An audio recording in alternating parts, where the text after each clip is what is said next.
नमस्कार, आप देख रहे हैं जनसंवाद 24x7। चुनावों के समय जब दिल्ली विधानसभा में चुनाव हुए थे तो गोकुलपुर विधानसभा से एक उम्मीदवार भारतीय जनता पार्टी की तरफ से खड़ा हुआ था। नाम था प्रवीण निवेश। प्रवीण निवेश जो अपने अच्छे व्यक्तित्व के चलते क्षेत्र में अपनी पहचान बना पाए। ईमानदार व्यक्ति थे, अच्छी लोकप्रियता थी, किन्हीं कारणवश चुनावों में नहीं जीत पाए। इसका अफसोस गोकुलपुरी की जनता को है। यही प्रवीण निवेश है जो विकास कार्यों में ये नहीं देखते कि सरकार कराएगी तभी होंगे। वह अपने निजी खर्चे से भी विकास कार्य कराने में सक्षम है और कराते हैं। ऐसी ही एक गली का निर्माण उन्होंने गोकुलपुर विधानसभा में कराया और यह निर्माण किसी सरकारी पैसे से नहीं बल्कि अपने निजी पैसे से कराया। यही पहचान होती है अच्छे व्यक्ति की, जो सामाजिक कार्य करने में राह नहीं देखता, अगर खुद में सक्षम है तो उस कार्य को कराकर ही दम लेता है। इस संदर्भ में हमारे संवाददाता मोहित कुमार ने प्रवीण निवेश से बातचीत की। देखिए क्या कहा प्रवीण निवेश ने हमारे संवाददाता मोहित कुमार की इस रिपोर्ट में। उपस्थित है गोकुलपुरी में, जहां पे प्रवीण निवेश जी हमारे साथ हैं। हम जानना चाहेंगे, कल आप जोरीपुर का दौरा करा आपने और वहां पे गली निर्माण का भी उद्घाटन करा, क्या कहना चाहेंगे? देखिए, कल हमें जोरीपुर गौतम मार्ग पे लोगों ने संपर्क किया और बुलाया।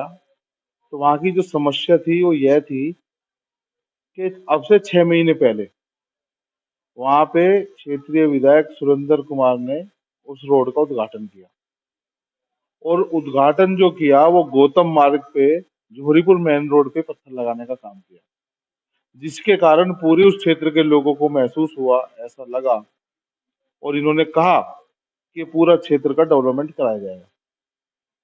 लेकिन चुनाव होने के बाद वहां पे अंदर 2 या 3 गलियों को बनवाने का एक काम कर रहे हैं। जब वहां के लोगों ने उनसे संपर्क किया, वहां के अधिकारियों से, कि ये मेन रोड का क्या है, तो इन्होंने कहा मेन रोड नहीं बनाया जाएगा। तो वहां के लोग अपने आप को ठगा हुआ महसूस कर रहे हैं कि पूरे क्षेत्र की वोट तो इन्होंने ये कह के ली कि हम पूरे इस रोड को बनवाएंगे, पूरी कॉलोनी को, जो उसके मेन रोड को और आसपास के क्षेत्र को। लेकिन वोट तो उन्होंने ले लिया और अब वोट लेने के बाद अब काम कराने के लिए मना कर रहे हैं। तो वहां के लोगों ने हमें बुलाया और बताया कि हमारे साथ ये समस्या आई है और सुरेंद्र कुमार ने हमसे झूठ बोल के और छल के हमसे वोट लेने का काम किया है।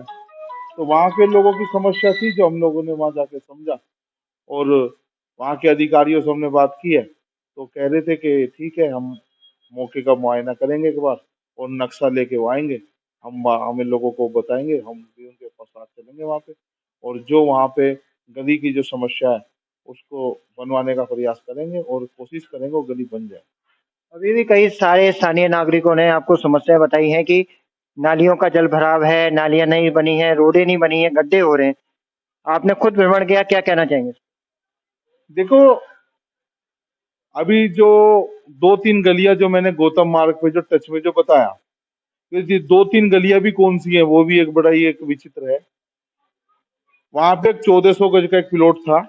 उस 1400 गज प्लॉट में ये भूमाफिया, उसको खरीदा गया और भूमाफियाओं के द्वारा खरीदने के बाद में, आप समझ रहे हो कि मैं भूमाफिया भी किसको बोल रहा हूँ, उनके द्वारा प्लॉट खरीदा गया और प्लॉट खरीदने के बाद में वहां पे छोटे छोटे प्लॉट काटे गए और उसकी जो टच जो गलियां थी वो बनवाने का काम कर रहे हैं और ये हर तरीके से क्षेत्र के लोगों को छलने का काम कर रहे हैं। और 400 करोड़ रुपए भी हम ढूंढ रहे हैं और 400 करोड़ रुपए कहाँ लगे हैं, कौन सी जगह लगे हैं 400 करोड़ रुपए।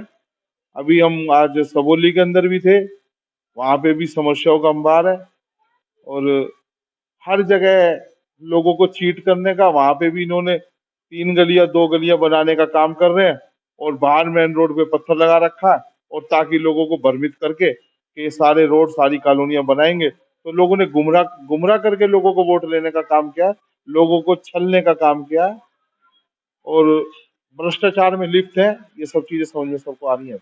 जैसा कि हमने देखा कि आपने खुद अपने पर्सनल पैसे से कई गलियां का निर्माण करवाया गया। देखो, हम जो क्षेत्र में ऐसे जो काम है जहाँ लोगों की समस्याएं हम लोग करवा देते हैं वो तो मानव प्रवृत्ति है। हम लोग इस चीज में सामाजिक क्षेत्र के भारतीय जनता पार्टी के कार्यकर्ता हैं और हमारी रीति नीति रही है कि अगर हम कुछ कर सकते हैं तो उसको प्रयास करके उस काम को करा देंगे। यही हम प्रयास करते रहेंगे आगे भी। तो ये थे हमारे साथ परवीन निमेश जी, जो कि लोगों की समस्याओं के लिए खुद जगह पे जा जाके भ्रमण कर रहे हैं, उनकी परेशानी सुन रहे हैं और उनके समाधान के लिए भी प्रयास कर रहे हैं।